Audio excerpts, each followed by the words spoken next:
bienvenue sur Hashtag Protestant 2.0, c'est jeudi le 15 octobre. Je suis heureuse de vous retrouver ici à Mittesheim. Pour démarrer cette journée, je vous propose que nous allions dans l'évangile de Marc au chapitre 3, à partir du verset 31.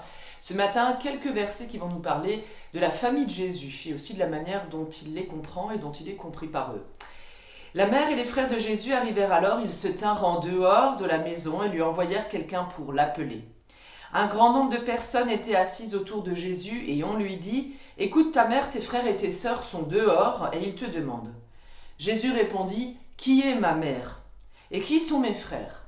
Puis il regarda les gens assis en cercle autour de lui et il dit « Voyez, ma mère et mes frères sont ici. Car celui qui fait la volonté de Dieu est mon frère, ma sœur ou ma mère. » Jésus a gagné le succès populaire, mais il est totalement incompris dans sa propre famille. Ça, on peut le dire. Sa famille ne le comprend pas, elle ne comprend pas pourquoi il est parti, pourquoi il n'a pas laissé de nouvelles. Jésus serait-il devenu fou, pourrait-on ainsi donc penser. Une délégation de sa famille va donc essayer de le ramener à la raison, de le ramener à la maison, on peut le dire. Mais Jésus comprend, lui, et explique aux personnes assises autour de lui que sa véritable famille, celle qu'il a dans le cœur, dans son âme, c'est celle qui va le suivre sur son chemin jusqu'à Pâques. Chacun y va donc de sa logique. Certains pensent, ses adversaires pensent qu'il est gagné par le mal. Certains encore, comme les chefs religieux, pensent qu'il a en lui le mal absolu et que c'est cela qui le guide, qu'il serait guidé par un esprit mauvais, alors qu'on sait que c'est le Saint-Esprit, l'Esprit de Dieu qui l'anime.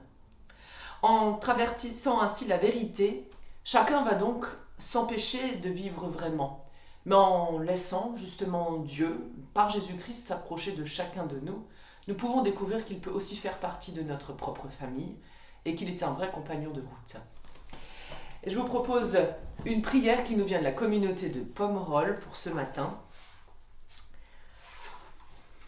Seigneur, je ne crains rien aujourd'hui, aucun danger, car tu es mon bouclier. Aucune perte, car tout m'appartient. Je ne crains aucune souffrance, car tu m'aides à la surmonter. Aucune déception, car tu veux me donner mieux.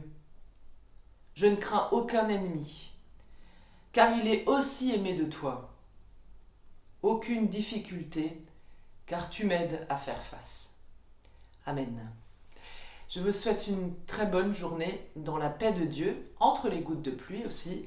Et je vous dis à demain matin pour la prière du petit-déj. Sinon, on se retrouve dimanche pour un temps de célébration culte live en vidéo. On sera à Merzwiller.